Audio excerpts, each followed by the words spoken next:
بعد فقد قال الله تعالى في كتابه المجيد والفرقان الحميد وهو أصدق القائلين وقوله الحق.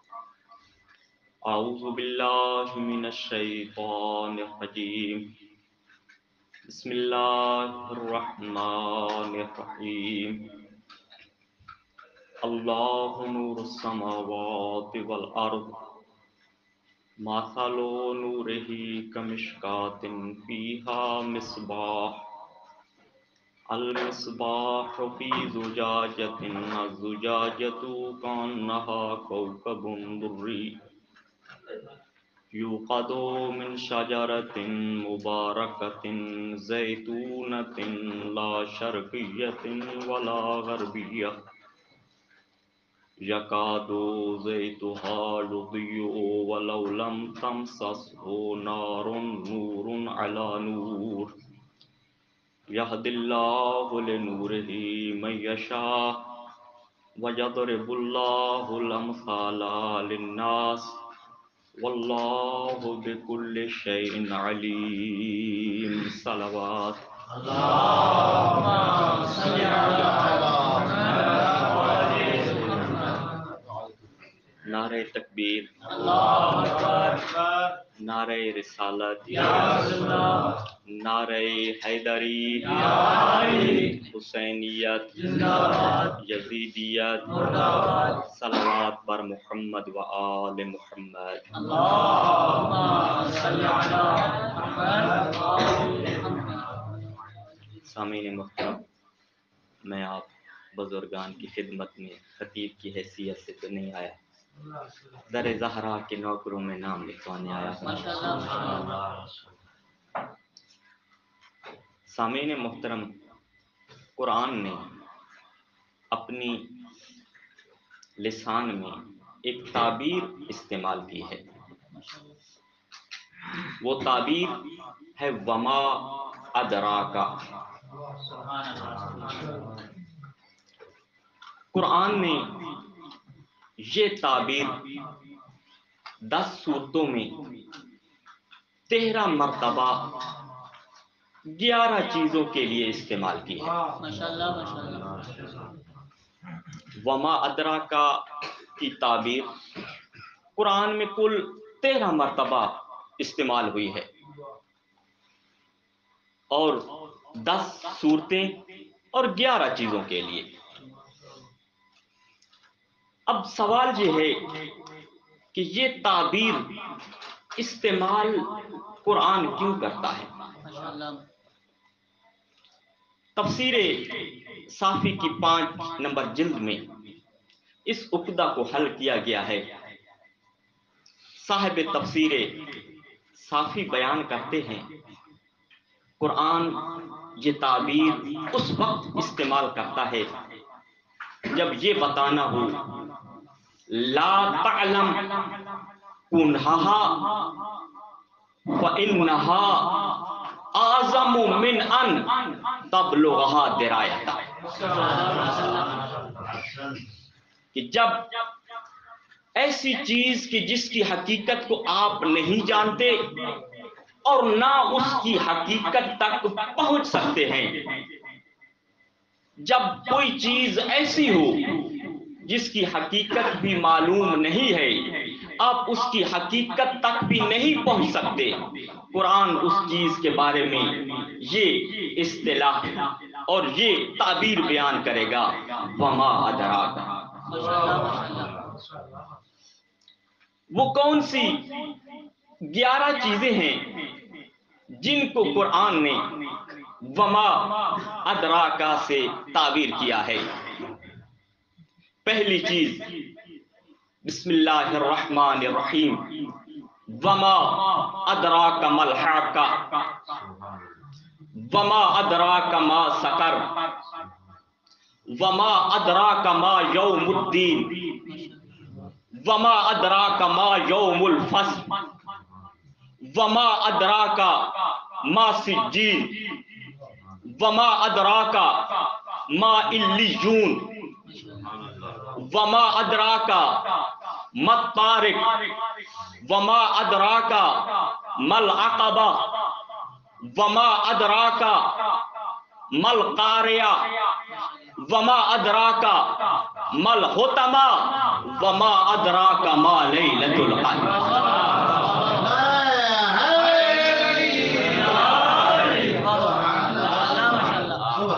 سلامت رہی، آباد رہی.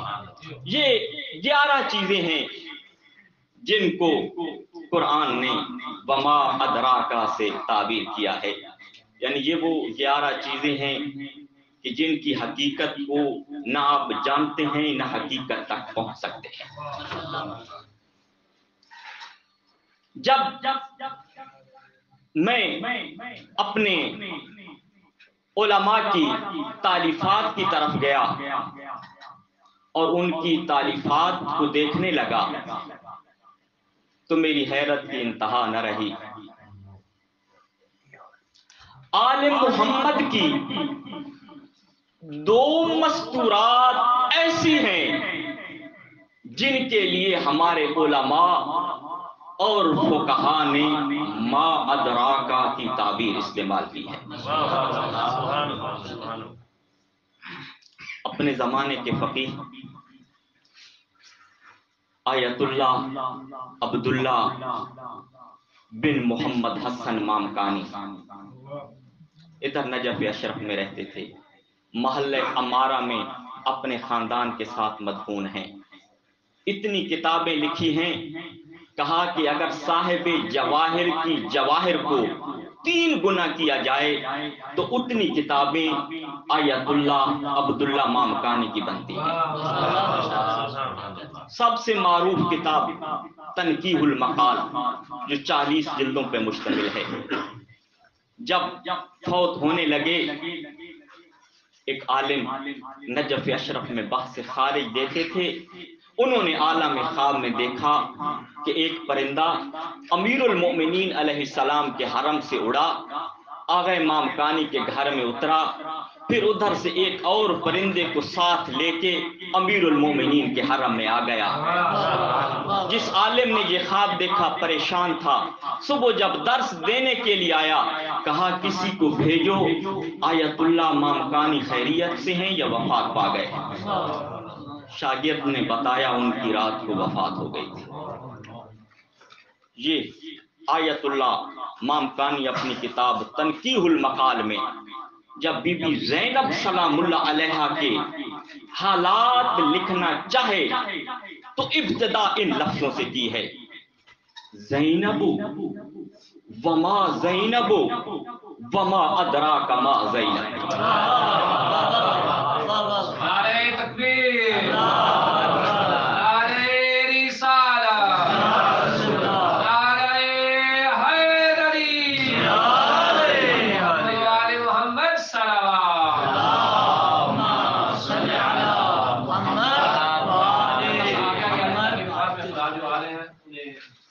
محمد و اہل بیت محمد صلوات.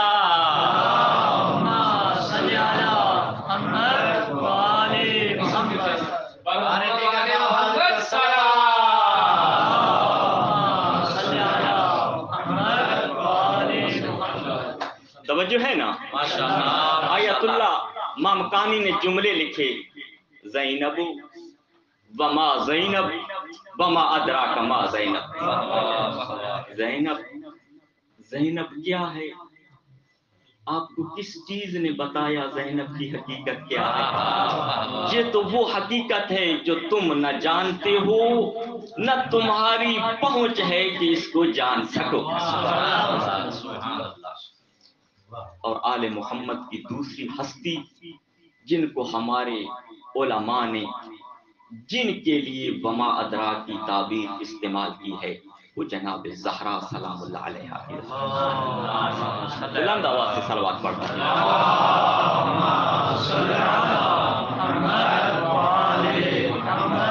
علامہ سید کاظم قزوینی خدا ان کے درجات بلند فرمائے، جس کتاب میں یہ بات لکھی ہے: آج قبر میں جیسے ان کے بدن پہ کفن موجود ہے، یہ کتاب بھی ان کے سینے پہ موجود ہے۔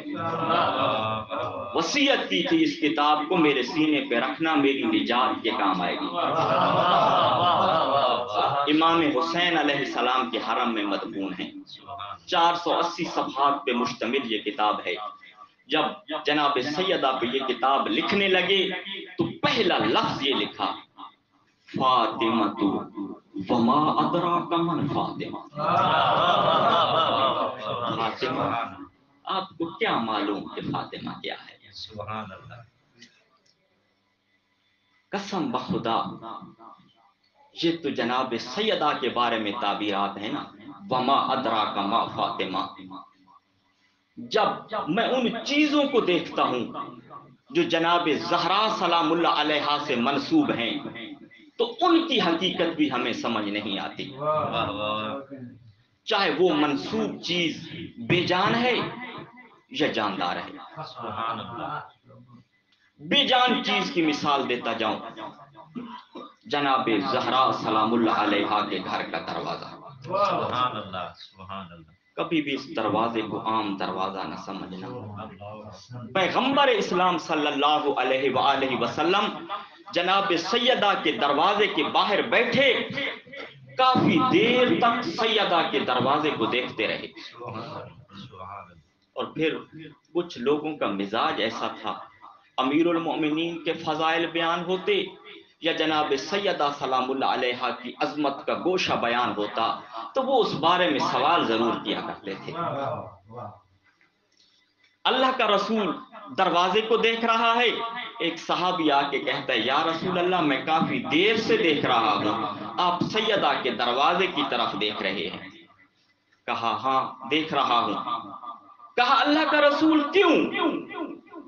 اللہ اکبر، اللہ کی رحمت کو جلال آیا۔ کہا لما احتوا من کنوز و اسرار۔ کہا دیکھ اس لیے رہا ہوں کافی دیر سے چونکہ سیدہ کا دروازہ اسرار و خزانوں کو اپنے احاطے میں لیے ہوئے ہے۔ کہا اچھا یا رسول اللہ، پھر سب سے آسان راز اور سب سے ہلکا خزانہ کیا ہے؟ کہا ایسرھا الاستیزان۔ کہا سب سے آسان راز اور خزانہ اس دروازے کا یہ ہے، جب بھی آؤ اجازت طلب کر کے آؤ۔ یہ راز ہے اس دروازے کا، بغیر اجازت داخل نہیں ہو سکتے۔ کہا یا رسول اللہ، جب آسان یہ ہے تو پھر مشکل راز کیا ہے؟ اب جملہ سمجھنا، اللہ کے رسول نے اس کے چہرے کو دیکھا، کہا اعصرھا تطوش لہ العقول۔ اگر میں نے مشکل راز بتا دیا تیرا بدن ادھر رہے گا، عقل پرواز کر جائے گا۔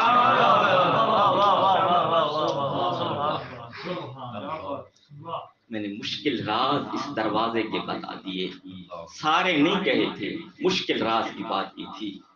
کہا تو پاگل ہو جائے گا، مجنون ہو جائے گا۔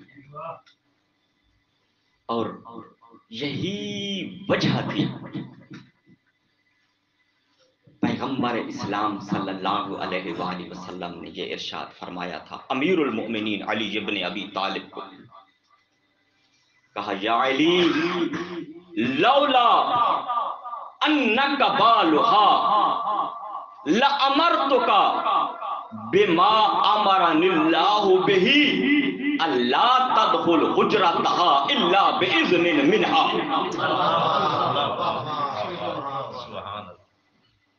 کہا یا علی اگر آپ میری فاطمہ کے شوہر نہ ہوتے تو تمہیں میں وہی حکم دیتا جو اللہ نے مجھے دیا ہے، اللہ تدخل حجرتها، آپ سیدہ کے حجرے میں داخل نہ ہو جب تک سیدہ آپ کو اجازت نہ دے۔ اپنے زمانے کے فقیہ آیت اللہ محمد حسین اصفہانی امیر المومنین کے حرم میں مدفون ہیں۔ صاحب کفایہ کے بعد جن کے بحث خارج کا ڈنکا بجتا تھا وہ یہی آیت اللہ محمد حسین اصفہانی تھے۔ انہوں نے بی بی زہرا سلام اللہ علیہا کے دروازے پہ پوری نظم لکھی ہے۔ میں ایک شعر بیان کرنا چاہتا ہوں کہ انہوں نے بی بی کے دروازے کی عظمت کو کیا بیان کیا ہے۔ کہا مل حطیم عند باب فاطمہ، مل حطیم عند باب فاطمہ بنورها تطفأ نار الحاتمہ۔ کہا حتیم کی کیا حیثیت در زہرا کے سامنے، جس کا دروازہ ہے اس کے نور سے تو شدید ترین جہنم کی آگ بھی بجھ جاتی ہے۔ اس شعر کا لطف تب آئے گا جب میں آپ کو حتیم سمجھاؤں کہ حتیم کیا ہے۔ جو حج پہ گئے ہوئے ہیں ان کو پتہ ہے، جو نہیں گئے خدا ان کو حج کی توفیق عطا فرمائے۔ صلوات پڑھ دیجیے محمد وعلیہ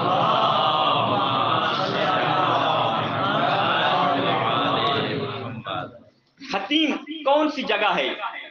خانہ کعبہ کا وہ کونا جہاں پہ حجر اسود نصب ہے، اور خانہ کعبہ کا دروازہ، اور پھر مقام ابراہیم، یہ مثلث سی بنتی ہے، یہ مثلث حتیم کہلاتی ہے۔ وہ کونا جہاں پہ حجر اسود نصب ہے، خانہ کعبہ کا دروازہ اور مقام ابراہیم، جب ان کو خطوط کے ذریعے ملایا جائے تو یہ ایک مثلث بن جاتی ہے۔ اسی مثلث کے بارے میں امام صادق علیہ السلام نے فرمایا تھا،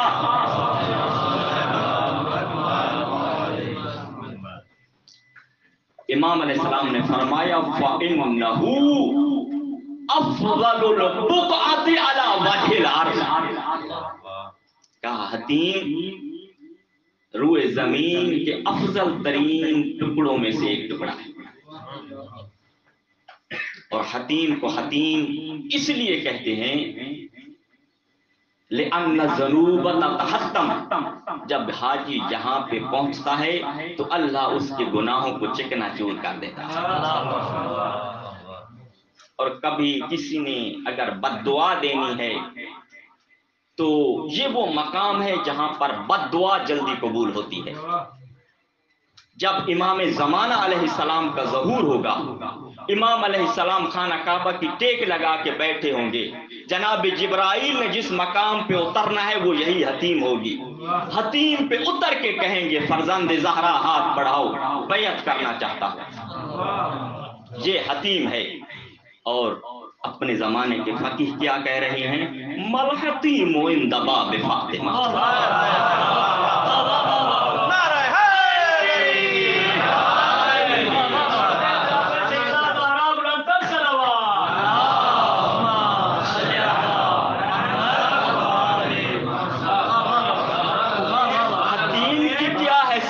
در زہرا کے سامنے بے نورہا تطفأ نار الحاتمہ۔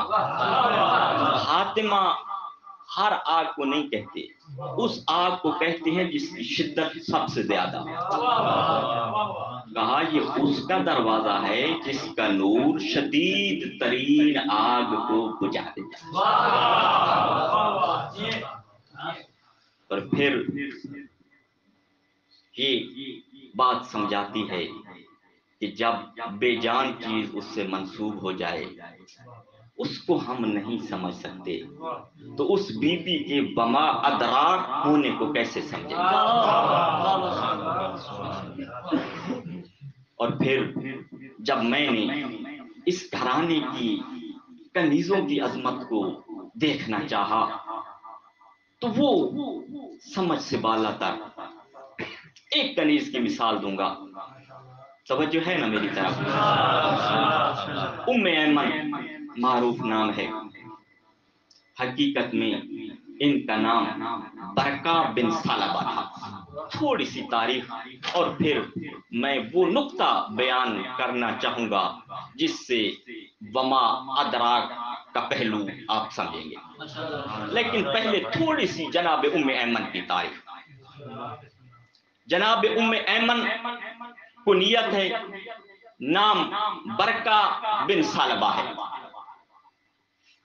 یہ کیسے آئی، کہاں سے آئی، یہی میں نے آپ کی خدمت میں بتانا ہے۔ جب ابرہ نے خانہ کعبہ کو گرانے کے لیے اپنے لشکر کے ساتھ مکہ کا رخ کیا، وہاں پر بڑے لشکر کے ساتھ یہ پہنچا، یہ اپنی تدبیریں لے کے آیا تھا، اللہ کا اپنا انتظام تھا، اس کا پورا لشکر تباہ ہو گیا، یہ شکست کھا گیا۔ اس لشکر میں ایک چھوٹی سی بچی بھی تھی جو بچ گئی۔ اس وقت بہت سارا مال غنیمت اہل مکہ کو ملا، اور اس مال غنیمت میں سے ایک مکی کو یہ بچی بھی ملی، جس کی ولادت حبشہ میں ہوئی تھی، لشکر میں اپنے والد کے ساتھ آئی ہوئی تھی۔ اب یہ بچی ایک مکی نے لی، اس بازار میں لے آیا، جس بازار کو سوق الرقیق کہا جاتا تھا۔ جناب عبداللہ پیغمبر اسلام صلی اللہ علیہ وآلہ وسلم کے والد کا گزر ہوا، اس بازار سے دیکھا ایک بچی ہے، ایک آدمی بیچنا چاہتا ہے، جناب عبداللہ نے اس بچی کو لے لیا۔ آپ بنی ہاشم کا اخلاق تو جانتے ہیں نا، کہ ان کے ہاں بیٹیوں اور کنیزوں میں تفریق نہیں ہوتی۔ ابھی جناب آمنہ علیہ السلام سے شادی بھی نہیں ہوئی تھی جناب عبداللہ کی، یہ کنیز جناب عبداللہ کے گھر میں آئی، بڑھتی رہی، جناب آمنہ سے شادی ہوئی۔ شادی کے بعد جناب عبداللہ اور جناب آمنہ کے گھر جو واحد خدمت گزار تھی وہ یہی ام ایمن تھی۔ اور جب جناب عبداللہ نے سفر کیا، جس سفر میں ان کی رحلت ہو گئی، جب جناب آمنہ پریشان ہوتی تو یہ جناب ام ایمن ساتھ آ کے بی بی کو تسلی دیا کرتی تھی۔ میں نے بعض تاریخ کی کتابوں میں پڑھا ہے، کبھی کبھی تو ایسا ہوتا تھا تسلی دیتے دیتے پوری رات ام ایمن جاگا کرتی تھی۔ اور جب جناب عبداللہ کی رحلت ہو گئی، پھر بعد میں جناب آمنہ علیہ السلام جناب عبداللہ کی مرکز کی زیارت کے لیے گئیں، مقام ابوا پہ رحلت ہوئی جناب آمنہ کی، اس وقت بھی ساتھ ام ایمن تھی، اپنے ہاتھوں سے دفن کیا تھا جناب آمنہ کو۔ پھر یہ پیغمبر اسلام صلی اللہ علیہ وآلہ وسلم کی وراثت میں آ گئی۔ اللہ اکبر، اللہ جانے اس نے کتنا پیار اور محبت دیا تھا اللہ کے رسول کو۔ اللہ کا رسول جب بھی خطاب کرتا، جانتے ہو کس انداز سے کرتا؟ اللہ کے رسول فرماتے یا امہ، اور پھر ایک اور تعبیر کتابوں میں موجود ہے، امی بعد امی، میری ماں کے بعد میری ماں ہے۔ یہ تعبیر تاریخ میں نے صرف دو ہستیوں کے لیے دیکھی ہے۔ پیغمبر اسلام صلی اللہ علیہ وآلہ وسلم نے یہ دو بیویوں کے لیے ارشاد فرمایا ہے، ایک جناب فاطمہ بنت اسد کے لیے، ان کو اللہ کا رسول فرمایا کرتا تھا امی بعد امی، اور دوسرا جناب ام ایمن کو فرمایا کرتے تھے امی بعد امی۔ اب دیکھو یہ اخلاق ہے نا بنی ہاشم کا، جناب فاطمہ بنت اسد بنی ہاشم سے ہے، یہ حبشہ سے سیاہ رنگ کنیز ہے، لیکن درجہ اللہ کا رسول کیا دے رہا ہے؟ امی بعد امی۔ اور پھر فرمایا کرتے تھے جس نے دنیا میں جنتی عورت کو دیکھنا ہو وہ جناب ام ایمن ہے۔ اس بی بی سے جہاں اہل سنت کے روات نے روایات بیان کی ہیں، اسی طرح شیعہ علماء نے بھی روایات، شیعہ راویان نے بھی روایات کی ہیں۔ یہ مقام ہے اس بی بی کا۔ مکہ میں جب جناب خدیجہ سلام اللہ علیہا سے اللہ کے رسول کی شادی ہوئی، اللہ کے رسول نے جناب ام ایمن کو آزاد کر دیا۔ اس کی شادی عبید سے کی تھی۔ عبید سے اللہ نے اسے ایک بیٹا دیا جس کا نام تھا ایمن۔ عبید مر گیا، پھر اللہ کے رسول فرماتے تھے جس نے جنتی عورت سے شادی کرنی ہو وہ ام ایمن سے کرے۔ زید بن حارثہ نے کہا اللہ کا رسول میں کروں گا۔ زید نے شادی کی، اللہ نے بیٹا عطا کیا، اس کا نام رکھا اسامہ۔ صلوات پڑھ دیجئے محمد والے محمد۔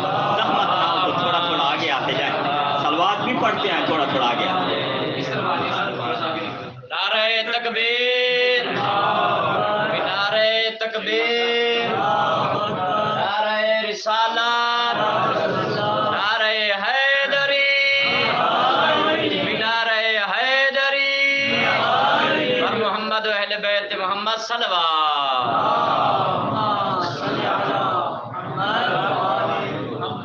توجہ ہے نا میری طرف؟ دوسری شادی زید سے ہوئی۔ زید سے اللہ نے بیٹا عطا کیا جس کا نام تھا اسامہ۔ زید بن حارثہ جنگ موطا میں شہید ہوئے، ایمن جنگ حنین میں شہید ہوئے۔ اسامہ وہ ہے جب اللہ کے رسول کے آخری ایام تھے اور مدینے والوں کو کہا کہ اسامہ کی قیادت میں آپ نے شام جانا ہے، اہل روم سے جنگ کرنی ہے، اور پھر دغابازی کر کے واپس آ گئے۔ تو اس وقت جو اس لشکر کی قیادت جس کے پاس تھی وہ اسامہ تھا، ام ایمن کا بیٹا ہے۔ اور ایک اور بھی جملہ سنتے جائیں کہ بی بی کی عظمت کیسی ہے۔ جب امام زمان علیہ السلام کا ظہور ہوگا،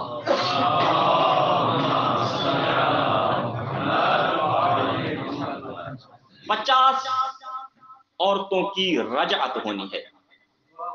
گزشتہ معصومین کے زمانے کی گزشتہ امتوں میں 50 عورتیں ایسی ہیں جن کو خداوند متعال یہ اعزاز دے گا کہ ظہور کے وقت وہ زندہ ہوں، امام زمان علیہ السلام کی خدمت کریں۔ 50 عورتیں ہیں۔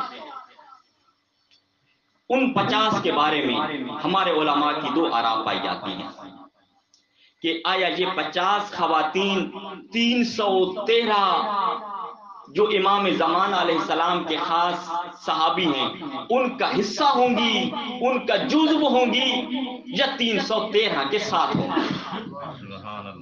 کچھ علماء کہتے ہیں کہ یہ 313 کا جزو ہے، کچھ کہتی ہیں کہ نہیں، 313 صحابی الگ ہوں گے، یہ ان کے ساتھ ساتھ ہوں گے۔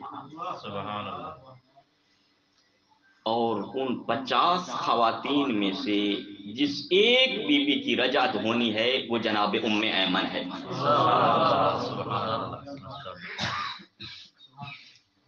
جناب ام ایمن، تو یہ مقام ہے بی بی کا۔ اب وہ نکتہ جو میں آپ کی خدمت میں بیان کرنا چاہتا ہوں، یہ بی بی کیا ہے؟ اپنا شوہر، بیٹا اسلام کی راہ پہ قربان کیا۔ اللہ کا رسول بھرے مجمع میں فرمایا کرتے تھے یہ جنتی عورت ہے۔ اللہ کا رسول اپنی ماں کہہ کے پکارا کرتا تھا، اور بعض کتابیں تو یہ لکھتی ہیں جب ان کی شادی ہو گئی اللہ کا رسول ان کی زیارت کرنے ان کے گھر جایا کرتا تھا تو فرمایا کرتا تھا ہاذہی بقیۃ اہل بیت، یہ میری اہل بیت کا بقیہ ہے۔ اب جب جناب زہرا سلام اللہ علیہا کی شہادت ہوئی تو اس وقت اس نے کہا لا اراہا بعدہا، مدینہ کو کہا لا ارى المدینہ بعدہا، زہرا کے بعد اب میں مدینہ کو نہیں دیکھوں گی. مدینہ کو چھوڑ دیا. جب مدینہ سے نکلی، گرمیوں کا موسم تھا، کیا ہوا؟ اصابہا عطش شدید فی الجحفہ. مقام جوفا تو آپ کا جانا پہچانا نام ہے نا. جب مقام جوفا پہ پہنچی تو اتنی پیاس لگی، حتی خافت علی نفسہا، اسے یہ خوف ہونے لگا میں مر جاؤں گی. اب کیا کیا؟ کسرت عینیہا نحو السما، ہاتھ بلند نہیں کیے تھے، اپنی آنکھوں کو آسمان کی طرف بلند کیا اور کہا یا رب اتعطشنی انا خادمۃ بنت نبی.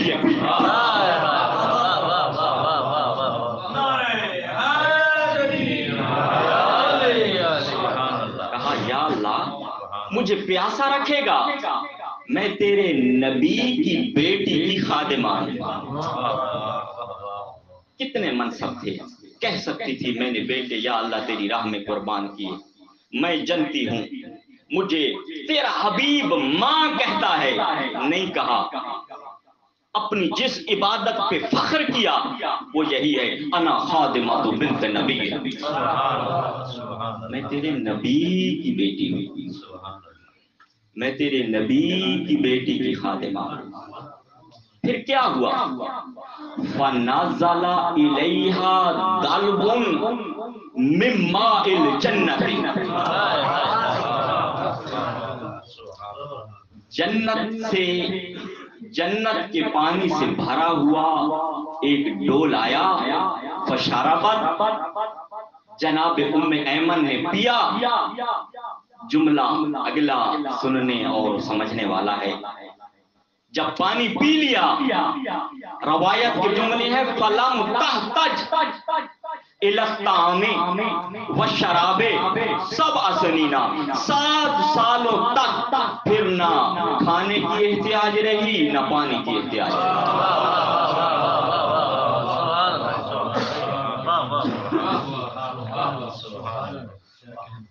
سوچنے کے لیے ایک نقطہ کہہ رہا ہوں، تفکر کرنا. انسان کو بول اور براس، پیشاب و پخانہ کب آتا ہے؟ پانی پیے یا کھانا کھائے. جب کھانے اور پینے کی احتیاج ہی نہ ہو، یہ دونوں چیزیں نہیں آتی. اور ان دونوں چیزوں کا نہ آنا یہ طہارت کی ایک قسم ہے. فقط یہ کہا تھا یا اللہ میں تیرے نبی کی بیٹی کی خادمہ ہوں. مانگا پانی تھا، پانی کے ساتھ ساتھ اللہ نے طہارت بھی عطا کی.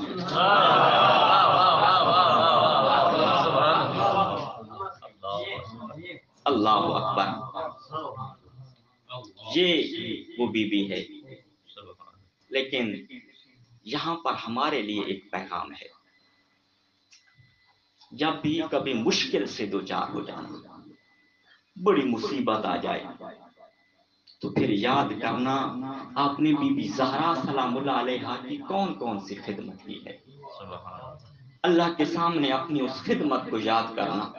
کہا یا رسول اللہ، یا اللہ میں نے تیرے حبیب کی بیٹی کے لیے خدمت کی ہے، مجھے اس مشکل سے نکال دے. خداوند متعال آپ کو مشکل سے نہیں نکالے گا، اور بھی بہت کچھ عطا کرے گا. عزادارو، حق تو یہ بنتا تھا اس بی بی کی